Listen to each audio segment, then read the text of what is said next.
Okay, fine. And I hope you all can hear me loud and clear at any moment. If you are not able to hear me, you can type in the local chat or you can use your SL voice. I am also going to increase all of your volume, so in case you speak, I should be able to hear you. So just give me 1 second. Let me increase all of your volume.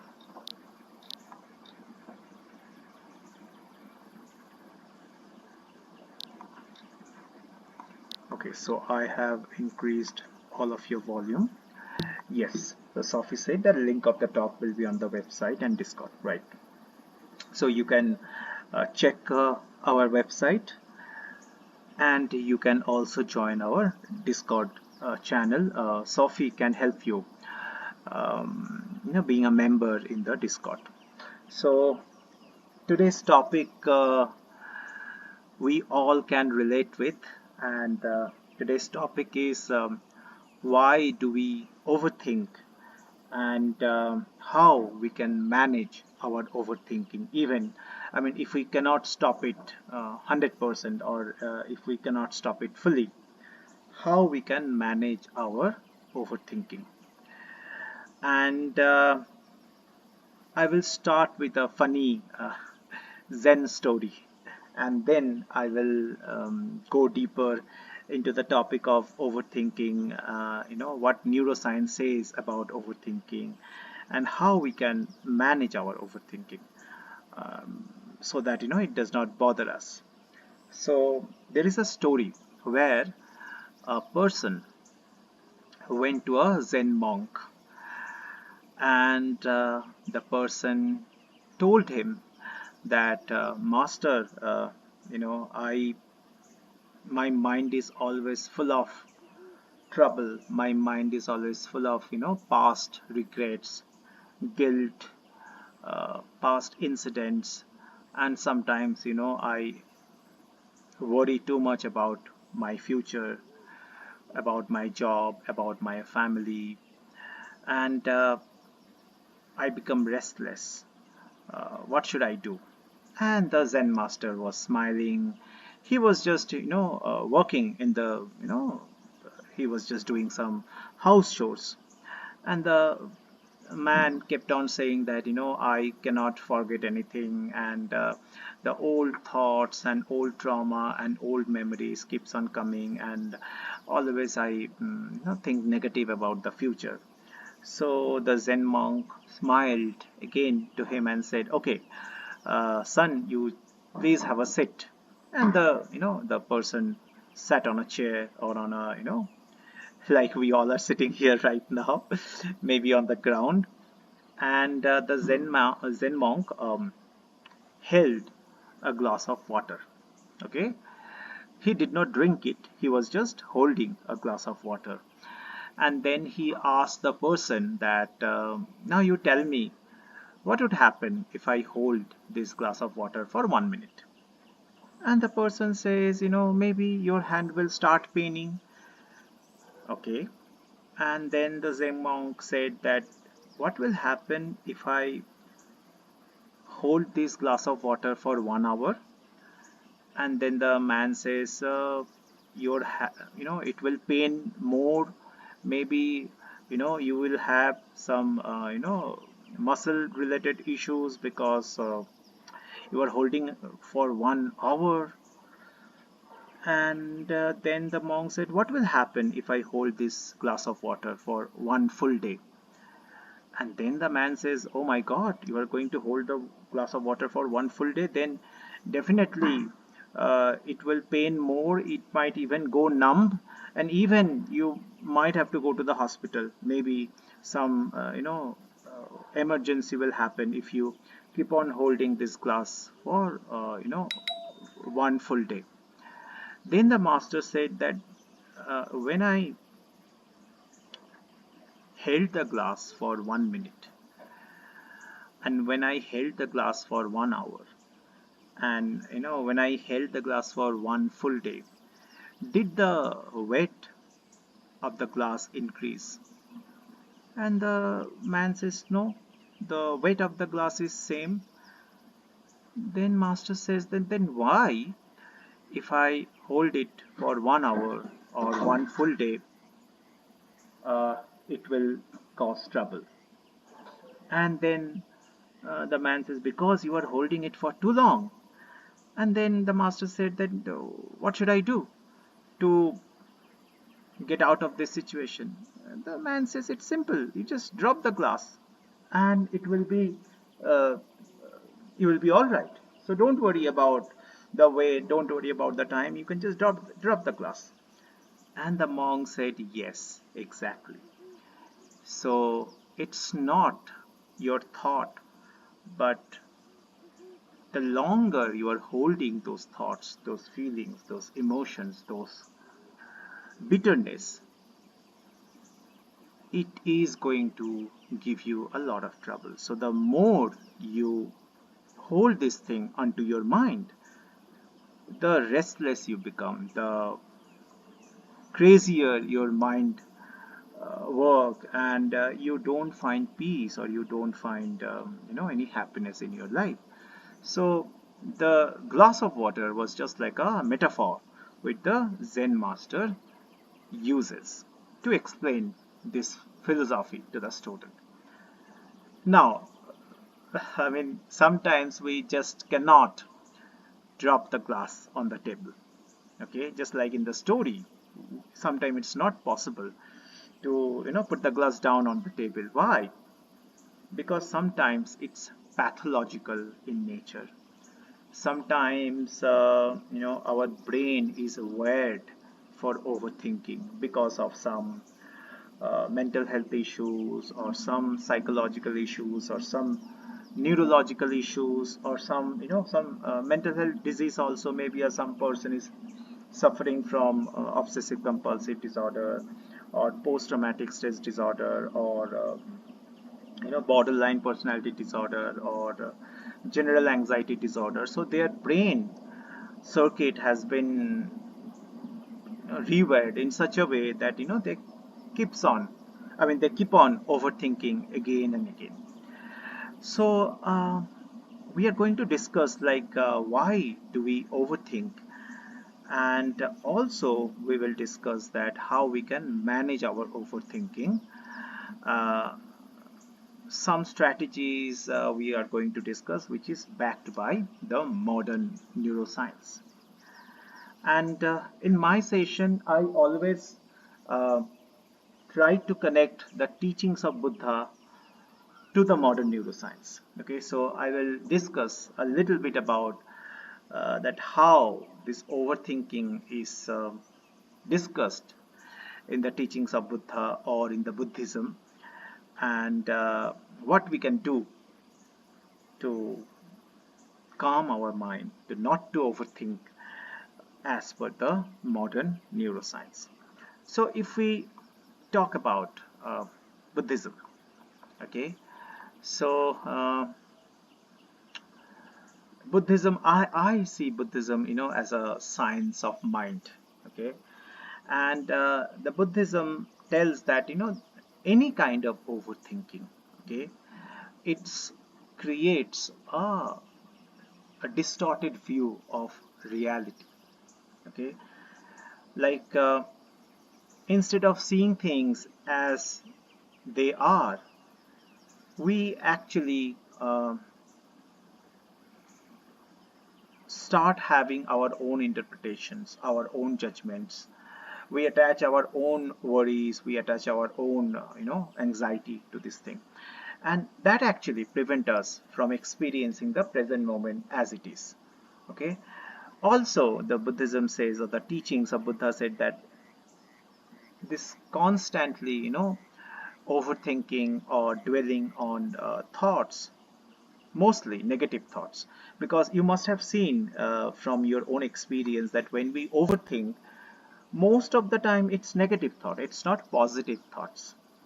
We do not overthink like I'm going to be very healthy, oh, I'm going to follow a very good diet, I'm going to become very happy, and then the branches of that thoughts coming, and we started thinking how we can become more happy, how we can make another person happy, how we can become more kind. No, 90% of the time the overthinking is about negative thoughts. Yeah, I'm happy and I can't stop. Exactly, like Sophie said. But it does not happen. Most of the time, the negative thoughts, we dwell upon the negative thoughts, or we overthink about the negative thoughts. Maybe, I had a argument with my boss. Now, am I going to lose my job? Oh, I have so many installment. I have to pay my car EMI, house EMI. Now the economy is, not good. The job situation is not good. What if I do not get a job? We never think about the positive thing. So uh, now that is what it says in the Buddhism, that any kind of constant dwelling on thoughts, especially negative thoughts, it breeds more anxiety, more stress, and more unhappiness, and we are not able to experience peace or contentment or happiness. Another thing which Buddhism says, that the overthinking is rooted, um, you know, uh, or overthinking is mostly attached with our desire or our outcome, or something which we fear, something which we try to avoid. Okay, and this attachment, or our own, like desires or fears, uh, they play a very important role when we are doing overthinking, or when we are doing rumination. So if we can be detached from our desire, if we can be detached from our fear, then automatically the overthinking will be less. It's not like that the overthinking will go away completely 100%. We all become like a Zen monk, or we all become like a Buddha. uh, Gradually it will happen. I mean, we need to have patience for that. Okay, now another thing which Buddhism says, that like our mind is very active all of the time. That is why in many ancient tradition it says that we have got a monkey mind, right? And like from monkey mind we have to train our mind so that we have got a monk mind. Okay, so our mind is always going from one branch to another branch, from past to future, from worry to excitement, and that is the nature of the mind. But I told you, for some people overthinking is kind of pathological in nature, because they may be suffering from some kind of mental health issue, some kind of brain disorder. But the normal people, I mean those people who does not have any mental health issue, but I myself feel that we all are mental in some way. I mean, we all have some flaws when it comes to our mind, because that is the nature of a mind. And I can remember one quotation said by a wonderful movie director. His name was uh, Akira Kurosawa. He was a Chinese director, and he said that um, in this insane world, only the mad are sane. Okay, so that basically means we all have some kind of mental flaw. Okay, and it will take time to change our brain, to rewire our brain, and that is what we are going to discuss today. So Buddhism says that the mind is naturally very active, and we need to train the mind with mindfulness, with awareness, and then gradually we can condition our mind. And in Buddhism, one practice is very prominent, not only for overthinking, but for stress, for anxiety, for lack of focus, and that is mindfulness. That how we can stay in the present moment, because most of the time when we are overthinking, when we are having stress, when we are having panic attack, we are not in the present moment. Either we are in the past or we are in the future. And the most easiest way to stay in the present moment is to practice mindfulness. It could be breathing mindfulness. You just focus on your breathing sensation, breathing in and breathing out. Or you can practice walking mindfulness, or you can practice five sense mindfulness, or you can practice body scanning mindfulness. Whichever mindfulness you are comfortable with, you can practice that. Gradually we will rewire our brain to focus into the present moment. And what happens when we overthink too much, we are actually training our brain to do it more. So that is why those people who suffer from chronic overthinking, they develop some kind of mental health issues or mental disorder in future. Why? Because whenever we are doing overthinking, we are training our brain to do the same thing again and again. Now the question is, okay, we have discussed a lot of problem, and most of the time when we are overthinking, we are dwelling upon the problem only. We are focusing on the problem only. We are thinking about the problem only.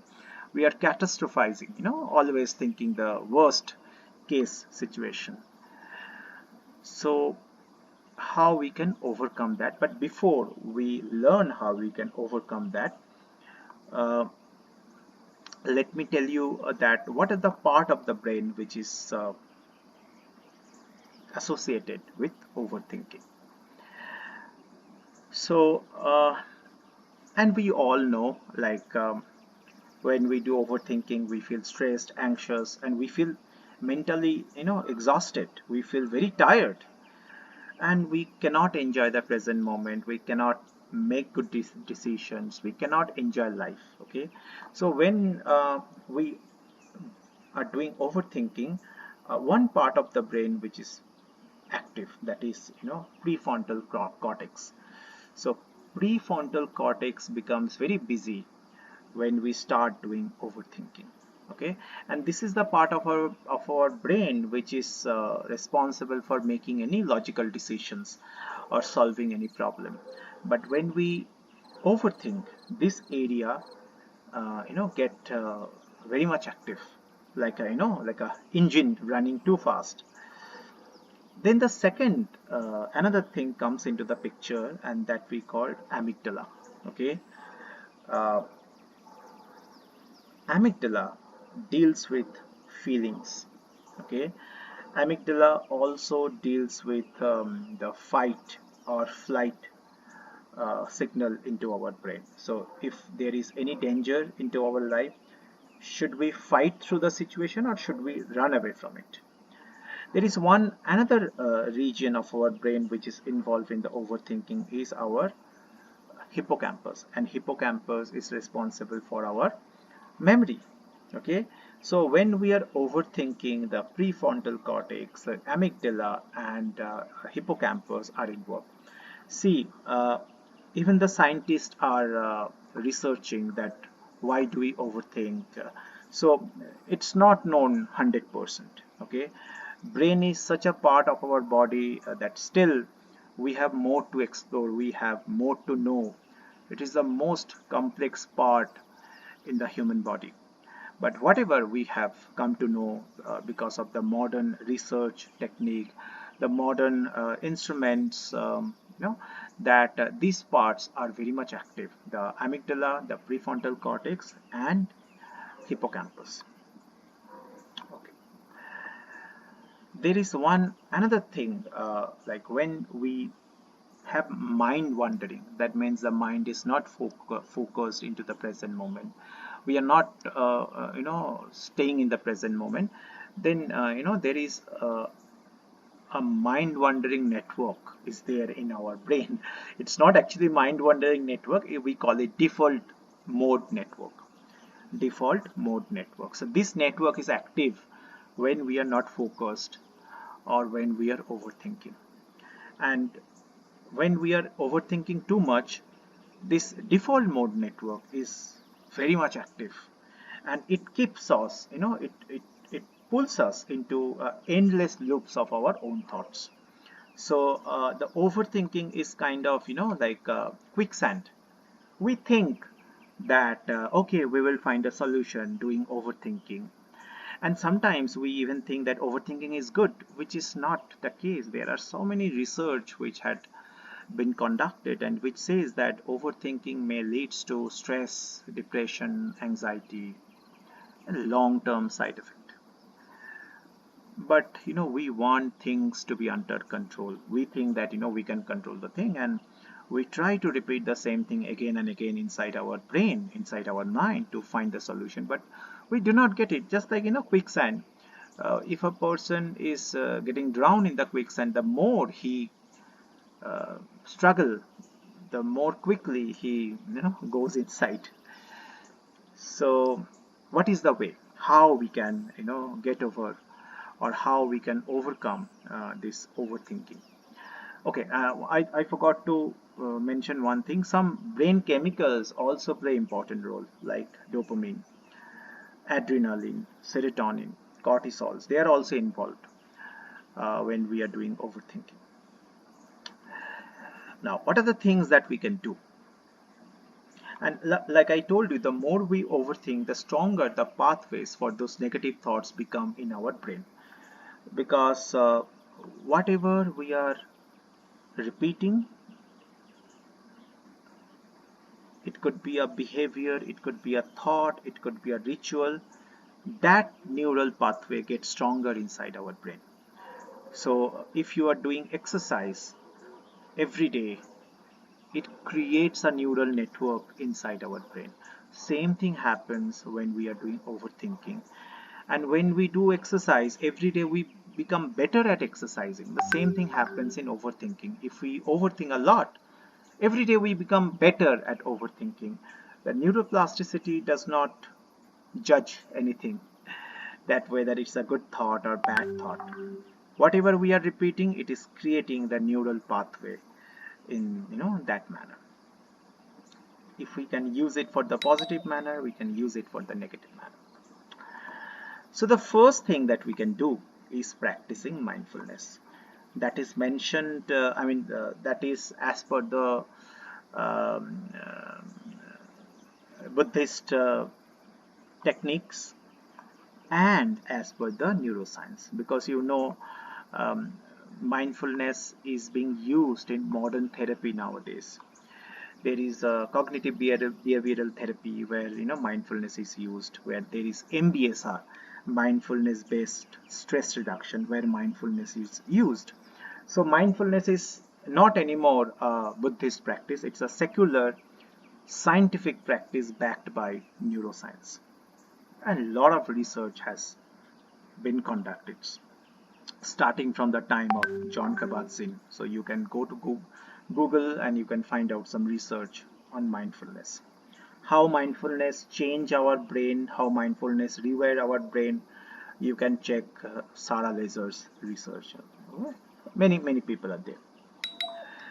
Okay, uh, so that is one thing. We can practice mindfulness every day. Any kind of mindfulness you can practice. Um, Breathing mindfulness, five sense mindfulness, body scanning mindfulness, walking mindfulness. Okay. Now, another thing that we can do, we can shift our focus from overthinking, okay, to something else.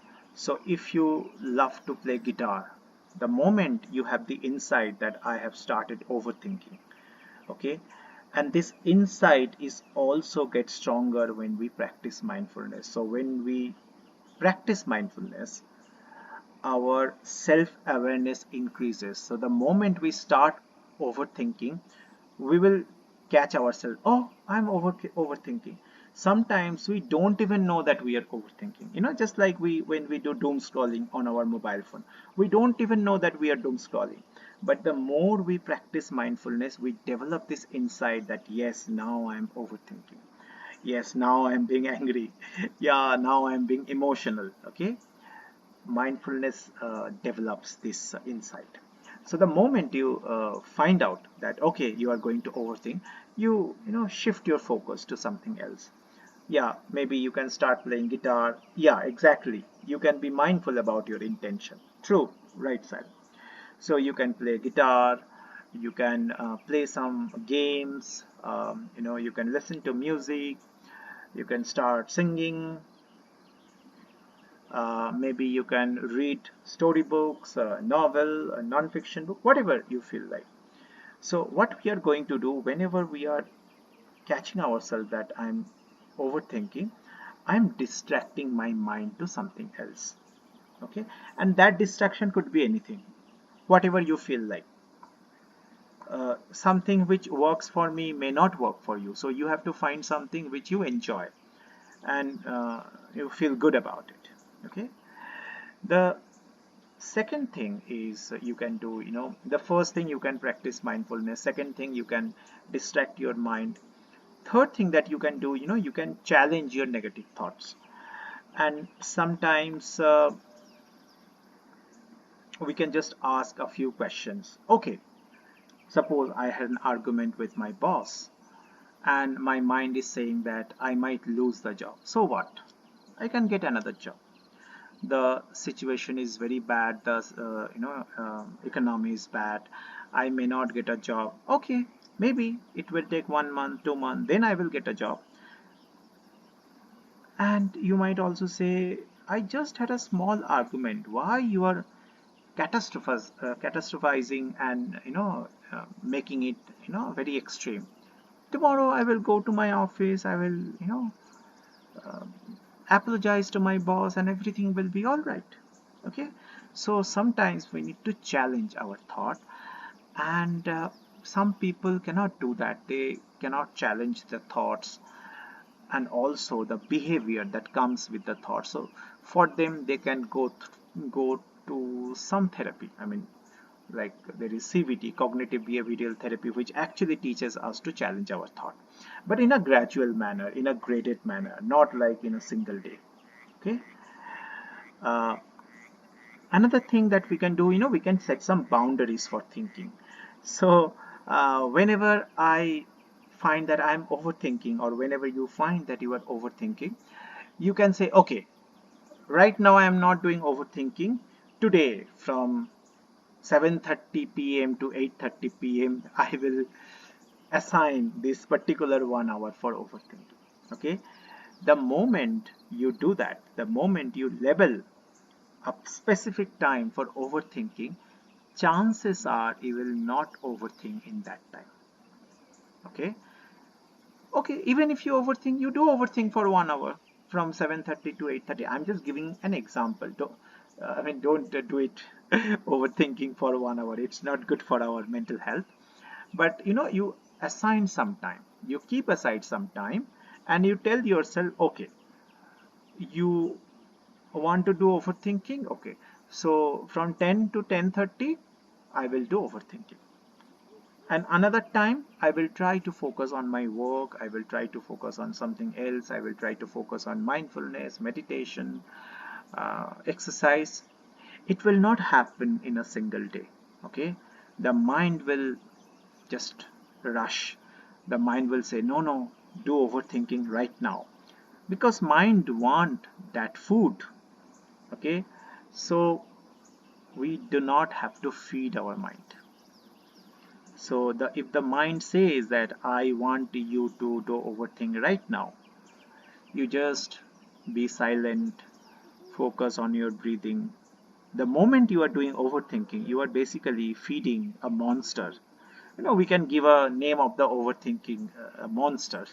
And the more you overthinking, you are feeding food to that monster. You don't have to.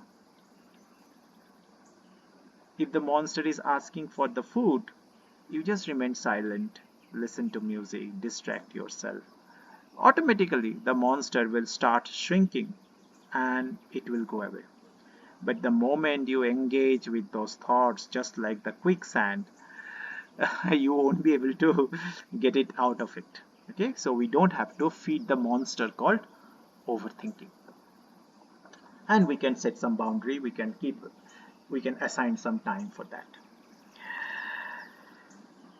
Also, any kind of physical activity is very helpful to rewire our brain. Okay, yes, yes, exactly. We have to be kind to ourselves. Like the kindness starts from our own self. If we have to show compassion to other people, first we have to show compassion to ourselves. And we all make mistakes. I mean, it's an evolving journey of making mistake. So we have to be soft. We have to be compassionate to our own self first. Very important point, which Sophie said.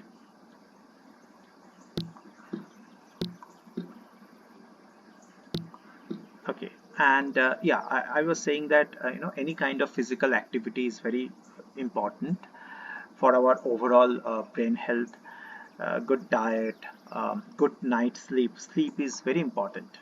Okay, sleep is very important for our overall mental health and our overall brain health. So maybe one day we can have an entire session on the importance of sleep. And we think that sleep is a relaxation, it's a resting period. Sleep is more than that. So when we sleep, we flush out the toxins from our brain. Our memory gets, our memory goes through solidification process, and so many different activity happens when we sleep. One day we will discuss. Uh, so you can do all these things that I have discussed. And like I told you that there is one research where it was where they found that those the teenagers who are going through the ruminations and overthinking, when they have been taught cognitive behavioral therapy, they showed that their overthinking become less. Similarly, there are research on mindfulness where the stress become less. So what happens whenever we are very stressed, whenever we are under anxiety, we overthink more. I think you all have observed this particular phenomena, that if you are under panic, if you are very much tensed, you keep on doing more overthinking. So mindfulness reduces our stress and reduces our anxiety, and our overthinking also become less. So we learned 5 things that we can do. Mindfulness is the first. The second thing is the distraction. We can distract our mind to something that we enjoy. We can challenge our negative thought. We can set some boundaries, and we can do some physical activities every day, and have a proper sleep, and have a good diet. So I think I'm done with whatever I wanted to tell you. Now, if you have any question, if you wanted to share your own experience or opinion, please do that, because we all learn from each other in this community called the Buddha Center, and that is the best part, where we learn from each other. We all are teachers here. So we all are teachers. Yeah, yeah, sure, definitely, Neo. Okay, thank you for sharing your reflection, Neo. Anyone else would like to share anything? You can also share, like, when you overthink, what you used to, what you do, and whether it helps or not, because then we can learn from you, and it might work for me as well. If you want, you can speak in voice, speak through voice as well. Okay, Sophie said, for me, it's been valuable to improve my ability to pay attention to my thoughts and notice when unhealthy thoughts arrive. I have learned thoughts show up and demand my attention. Taking a deep breath, I can acknowledge the thoughts, knowing they will pass. It's not easy, but this is a skill, and I can get better at the skill with practice.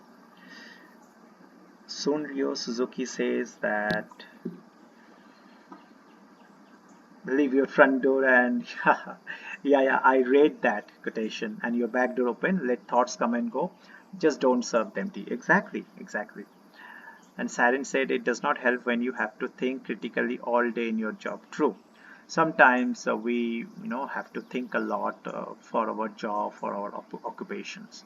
Ruby says that I overthink with my driving. I worry about getting to places and then can't park. In the end, I don't go out. Yeah, we all have our own subject of overthinking. But yes, with practice, with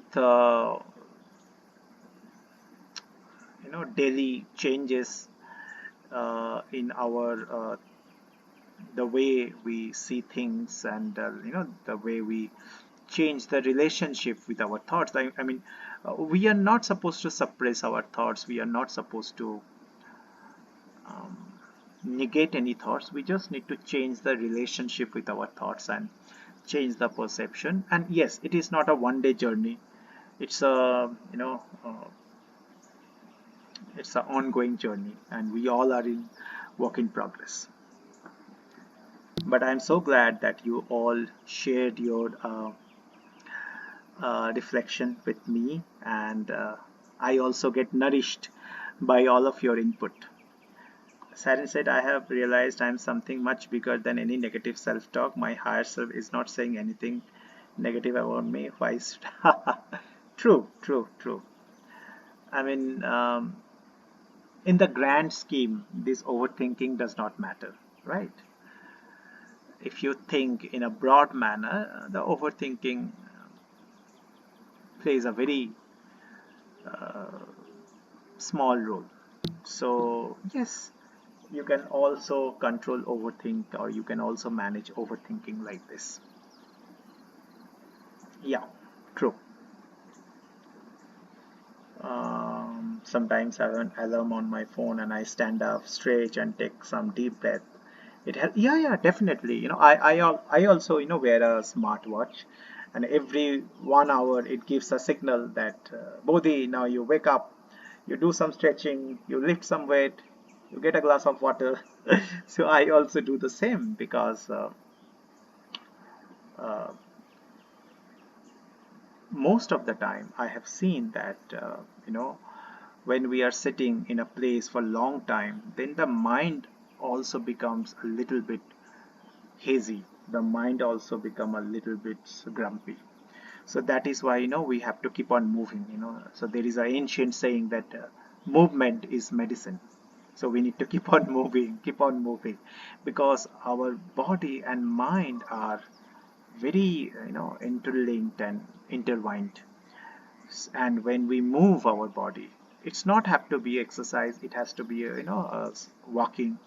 Then also we release some hormones like endorphins. In the brain, some neurotransmitter gets secreted when we walk for 15 to 20 minutes, like serotonin, you know and we feel good about it. It tackles our overthinking. So yes, like Sophie said, and we all can do some stretching, some walking, not sitting at the same place, because in my case I have found that I overthink more if I sit on the same place. Okay, so I think we are done with today's session, and thank you so much for joining. I'm very glad, and next Saturday again we shall come, and we will discuss some other topic. And later on you can check the channel and you can find out the old uh, talk that we had here. Okay, yeah, thank you so much everyone, and namaste. Have a great weekend. Bye for now. Bye.